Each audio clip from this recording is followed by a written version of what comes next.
Picture this, a queen, beautiful and powerful, ruling Scotland at just 23 years old.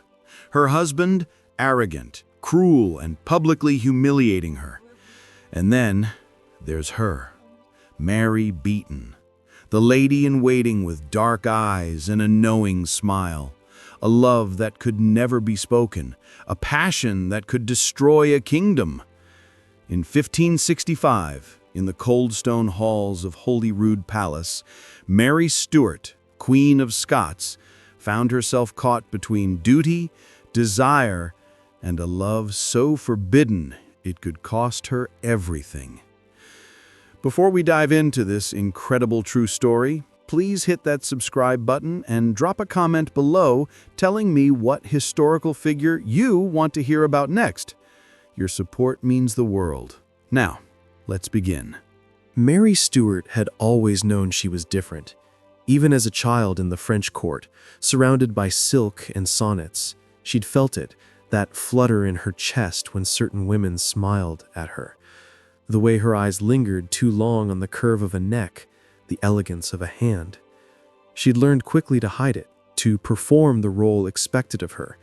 She was a queen, after all. Queens didn't have the luxury of feelings. But now, in July of 1565, sitting in her private chambers at Holyrood Palace in Edinburgh, Mary felt the walls closing in. "Your Majesty, Lord Darnley is asking for you again," said Mary Beaton, her voice soft as she entered the room. Mary, the Queen, didn't turn around. She stared out the window at the gray Scottish sky. "Tell him I'm indisposed." "You've been indisposed for 3 days, my lady." "Then tell him I'll be indisposed for 4. Mary Beaton moved closer, and the Queen felt her presence like warmth from a fire. Beaton was one of the 4 Marys, her ladies-in-waiting since childhood, all coincidentally named Mary. But this Mary, this one had always been different. "He's your husband," Beaton said quietly. "The court is talking. Let them talk." The Queen finally turned, and their eyes met. For just a moment, the air between them crackled with everything unspoken. "I didn't choose him, Beaton. He was advantageous, tall, handsome, Catholic, English royal blood. On paper, he was perfect." "And in reality?" Mary's jaw tightened. "In reality, he's a vain, jealous child who drinks too much and treats me like a broodmare." Just 3 months earlier, she'd married Henry Stuart, Lord Darnley, in a ceremony that all of Europe watched. He was her cousin, handsome, charming, with a claim to the English throne. It seemed like a perfect match. It was a disaster. Darnley was weak, demanding, and worst of all, he knew. Maybe he didn't understand it fully, but he sensed that his young wife's heart was not entirely his to claim. He'd caught the looks, the way Mary's face softened when Beaton entered a room, the way they spoke in low voices, laughed at private jokes, sat too close during embroidery. "Your Majesty," Beaton said, taking a dangerous step closer, "if you need to talk, I need you to stop calling me Your Majesty when we're alone." The words hung in the air like a confession. Beaton's breath caught. "Mary?" "Yes, just Mary, please." They stood there, inches apart, 2 women named Mary in a world that would destroy them if it knew the truth. The Queen reached out, her fingers trembling, and touched Beaton's hand. It was the lightest touch, barely anything, but it felt like falling. "I shouldn't," the Queen whispered. "I know. If anyone saw, I know." But neither of them moved away. Suddenly, the door burst open. Lord Darnley stood in the doorway, his face flushed with wine, his eyes wild with something between rage and insecurity. "So this is where you hide, with her." The 2 Marys sprang apart, but the damage was done. Darnley had seen something, maybe not everything, but enough. "My lord," Queen Mary said, her voice cold and regal, "you enter my private chambers without permission." "I'm your husband," he spat. "I don't need permission." He looked at Beaton with undisguised contempt. Leave us." Beaton glanced at her queen, who gave the slightest nod. As she passed Darnley, he grabbed her arm roughly. "You spend too much time with my wife. People notice these things." Queen Mary's voice cut through the room like a blade. "Release her, now." For a moment, Darnley looked like he might refuse. Then he shoved Beaton toward the door. She stumbled, caught herself, and left without looking back. The door closed, and Mary was alone with her husband. "You humiliate me," Darnley said, his voice dangerous and low. "I do nothing of the sort. You do, every day. You look at her the way you should look at me." Mary felt her heart hammering. Did he really know? Really know? Or was this just drunken jealousy? "You're being ridiculous," she said, but her voice wavered. Darnley moved closer and she smelled the wine on his breath. "Am I? Then prove it. Come to my chambers tonight. Act like a wife." Mary wanted to scream, to throw something, to run, but she was a queen, and queens didn't have that luxury. "Fine," she whispered. Darnley smiled, triumphant, and left. Alone in her chamber, Mary Stuart, Queen of Scots, sank into a chair and let herself feel the weight of her gilded cage. She was 23 years old. She had been queen since she was 6 days old. She had been married twice. She had been desired by kings and princes. But she had never been free. And the one person who made her feel alive was the one person she could never have. But Mary Stuart didn't know that in just 2 months, everything would change, and a murder would shake the very foundations of her reign. The autumn of 1565 brought rain and rumors to Holyrood Palace.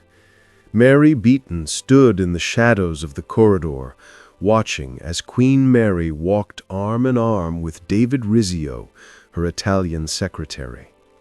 They were laughing about something, probably one of Rizzio's witty observations about court politics. The Queen looked happier than she had in weeks.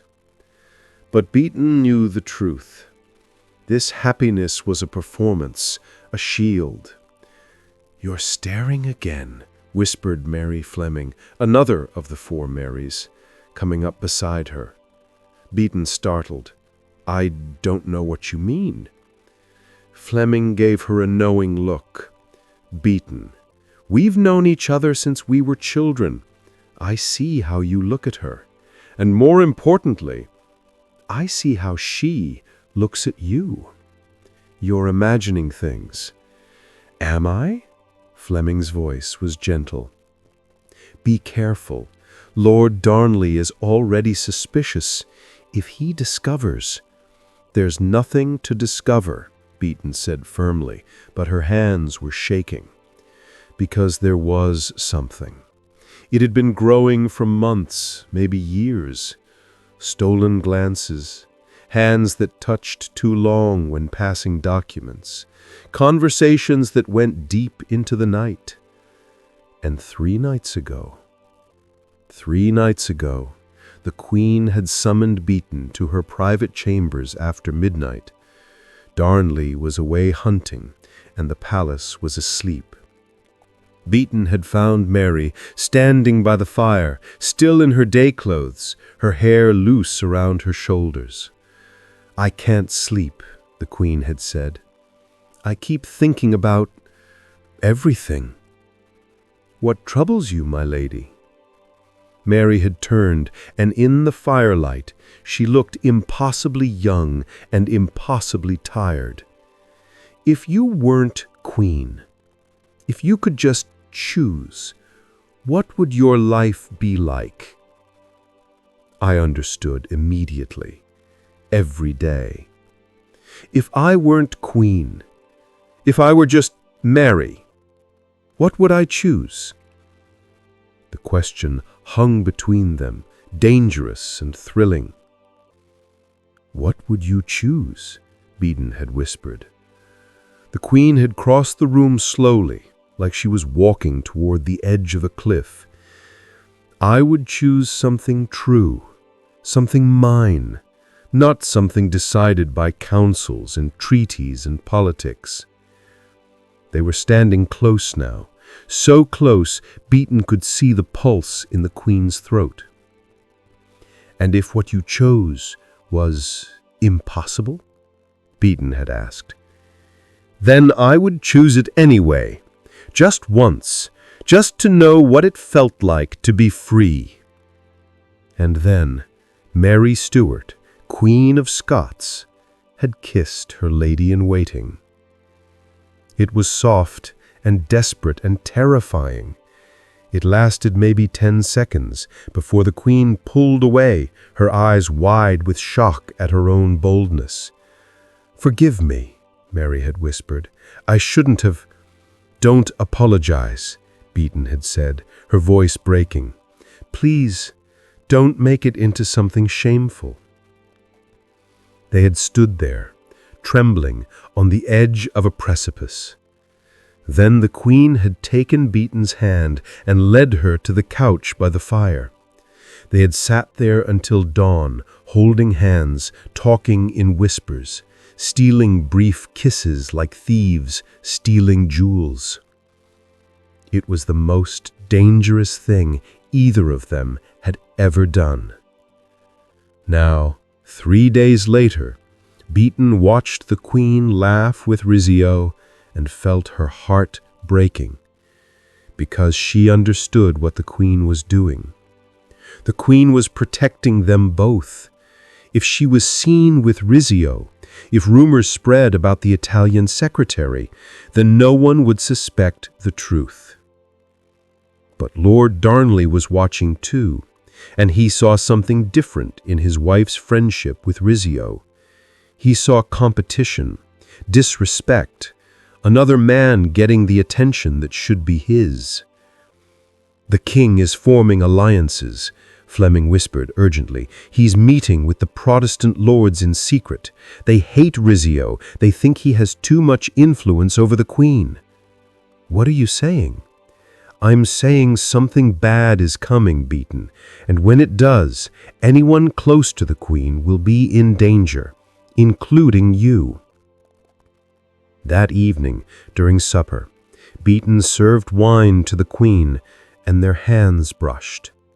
It was the briefest contact, but Queen Mary's eyes found hers, and in that look was everything: longing, fear, determination, love. Lord Darnley noticed.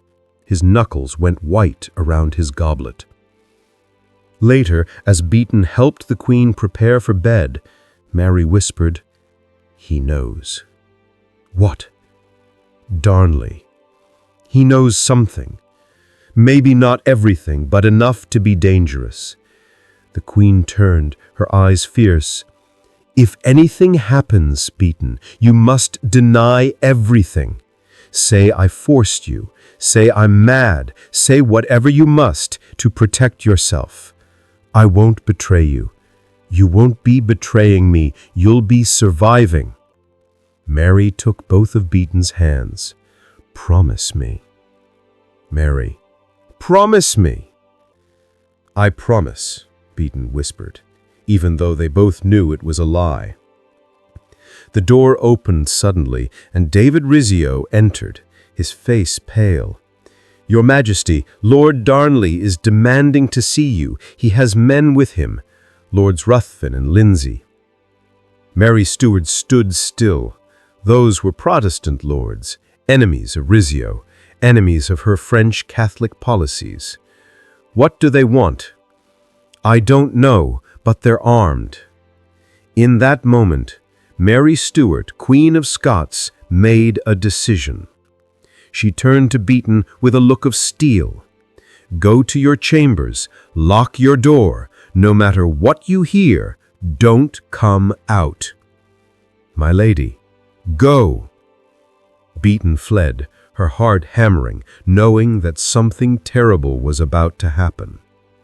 She reached her room and pressed her ear to the door. For several minutes there was nothing. Then she heard it, shouting, screaming, the sound of furniture breaking, and one name, shrieked in terror, "Rizzio!" What Beaton didn't know was that in Mary's chambers, a murder was taking place, and it would change everything Mary Stuart had ever known about power, love, and survival. The screaming wouldn't stop. Mary Beaton stood with her back against the locked door of her chamber, tears streaming down her face, listening to the sounds of violence echoing through Holyrood Palace. Metal on flesh, furniture crashing, and above it all the Queen's voice, "No! Please! I'm with child! Please!" Beaton's hands went to her mouth to stifle her own scream. The Queen was pregnant. She hadn't told anyone except her closest confidants. And now, in her chambers, armed men were. The screaming reached a crescendo, then suddenly cut off. Silence. Terrible, complete silence. Beaton couldn't breathe. She wanted to run to the Queen, to help her, to die with her if necessary. But Mary's last command echoed in her mind. No matter what you hear, don't come out. She sank to the floor shaking. Hours passed, maybe minutes. Time had lost all meaning. Finally, there was a soft knock at her door. "Beaton, it's Fleming. Let me in." With trembling hands, Beaton unlocked the door. Mary Fleming slipped inside, her face white as chalk. "What happened?" Beaton gasped. "They killed Rizzio, right in front of the Queen. 56 stab wounds. They dragged him out of her chambers while she watched." Fleming's voice was hollow. "They held her back. Lord Darnley held her while they butchered him." Beaton felt the world tilt. And the Queen? Alive. Unharmed physically, but beaten. Fleming gripped her arms. "They did this because of Darnley. He was part of the conspiracy. He led them to her chambers. He betrayed her." "Why? Why would he?" "Because he was jealous of Rizzio. Because he thought the Queen cared more for her secretary than for her husband. Because he's a weak, vindictive child who couldn't stand being ignored." But Beaton understood the deeper truth. Darnley hadn't been jealous of Rizzio specifically. He'd been jealous of anyone who had the Queen's affection. Anyone who made Mary's eyes light up. Anyone who wasn't him. If he'd known the truth about Beaton and the Queen, it would have been her blood on the floor. The Protestant lords think they've won. They think they've removed Catholic influence from the court, but they don't know Mary Stuart. Over the next 3 days, Beaton watched as her Queen transformed. The playful, passionate woman who had kissed her by firelight was gone. In her place was something harder, colder, more calculating. Mary Stuart had learned that love was a weakness to be exploited, that trust could be betrayed, that even her own husband would stand by while men threatened her life and her unborn child. If she was going to survive, she needed to be ruthless. Queen Mary called Beaton to her chambers on the 3rd day. When Beaton entered, she found the Queen standing by the window, one hand on her still flat belly. "You heard what happened," she said. It wasn't a question. "Yes, my lady. David Rizzio died because my husband was jealous, because people thought I cared too much for someone I wasn't supposed to care about."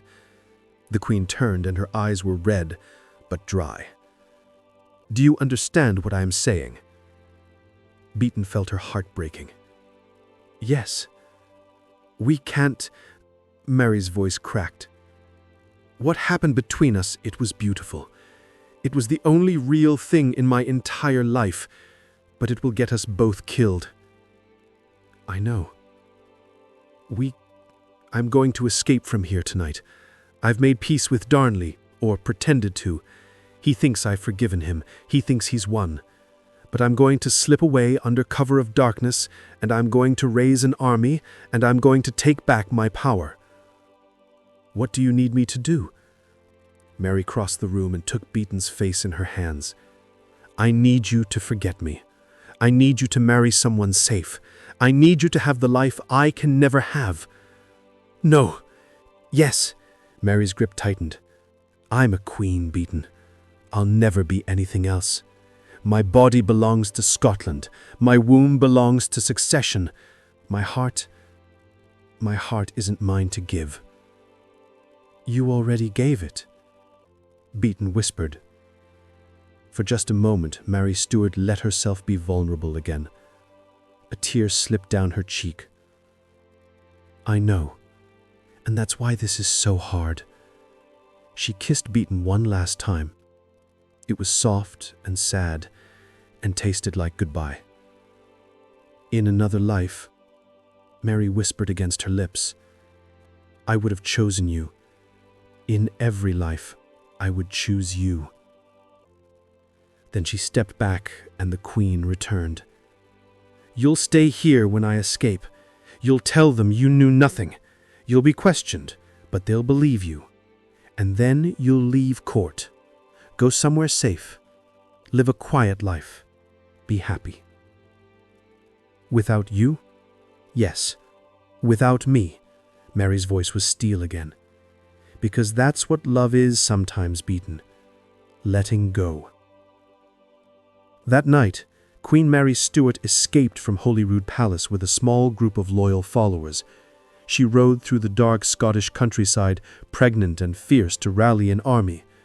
She never looked back. And Beaton stood at her window watching the Queen disappear into the night, knowing that her heart was disappearing with her.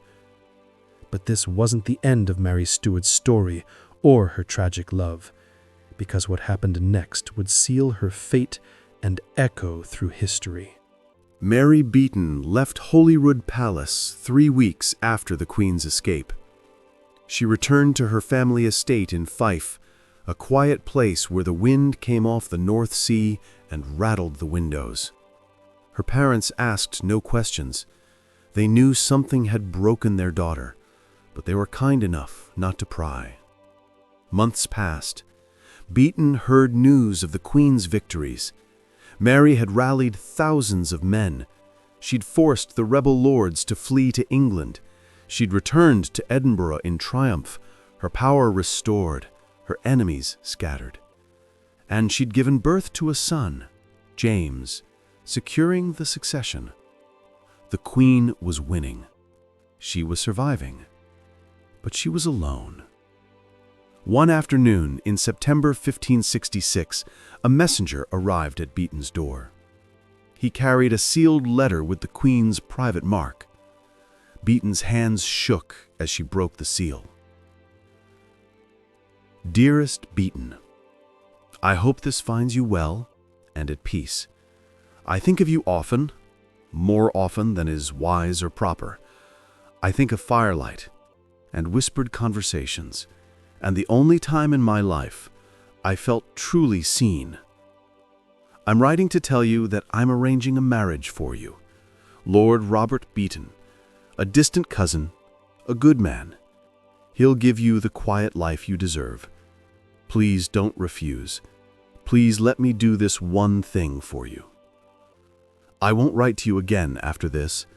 It's too dangerous for both of us. But know that in some private corner of my heart, you remain. Always. M."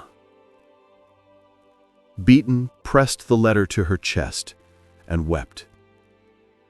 She married Robert Beaton in November. He was, as the Queen had said, a good man, kind, patient. He asked for nothing she wasn't willing to give, but she never loved him. Not the way she'd loved Mary. Meanwhile, Queen Mary Stuart's life spiraled into darkness. Lord Darnley was found murdered in February 1567, his house blown up with gunpowder. Mary was implicated in the plot, whether rightly or wrongly, no one knew. She hastily married James Hepburn, Earl of Bothwell, the man accused of killing Darnley. Scotland turned against her. By July 1567, Mary Stuart was forced to abdicate in favor of her infant son. By 1568, she had fled to England, throwing herself on the mercy of her cousin, Queen Elizabeth. Elizabeth imprisoned her. For 19 years, Mary Stuart lived in captivity, moving from one castle to another, always watched, always suspected, always hoping for rescue that never came. Beaton heard news of plots to free her, Catholic conspiracies, letters smuggled in beer barrels, plans to assassinate Elizabeth and put Mary on the English throne. In 1586, one of those plots was discovered. Queen Elizabeth's spymaster, Francis Walsingham, had intercepted letters proving Mary's involvement in a conspiracy to murder Elizabeth. Whether Mary had actually supported assassination or been trapped by Walsingham's agents was debatable, but the evidence was enough. In October 1586, Mary Stuart, Queen of Scots, former Queen of France, rightful heir to the English throne, was put on trial for treason. Beaton learned of it from a merchant who'd been to London. She felt a coldness settle in her bones. She knew how this would end. On February 8, 1587, Mary Stuart, Queen of Scots, former Queen of France, rightful heir to the English throne, was beheaded at Fotheringhay Castle. She was 44 years old.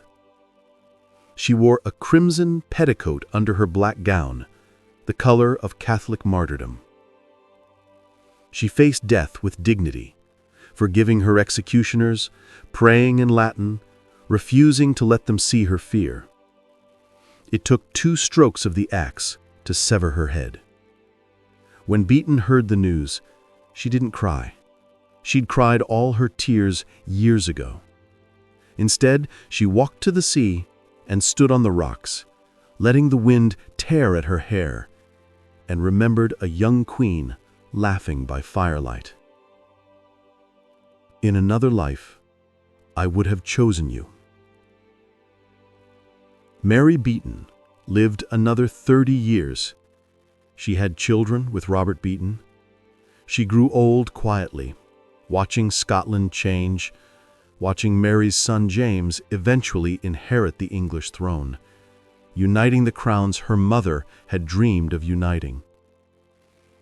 But on winter nights, when the fire burned low and her husband snored softly beside her, Beaton would close her eyes and remember the feel of a queen's hand in hers, the sound of whispered conversations in the dark, and the taste of a kiss that was forbidden and perfect and utterly doomed.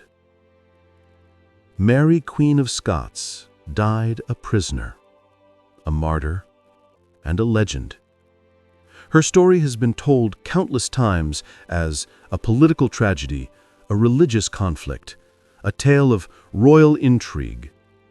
But beneath it all was a woman who loved fiercely and was never allowed to love freely. History remembers her crown, but perhaps we should also remember her heart. If this story moved you, please leave a comment below. Share your thoughts. And don't forget to subscribe for more untold stories from history. Until next time, remember that behind every crown, there's a human being who laughed, cried, loved, and lost, just like us. Thank you for watching.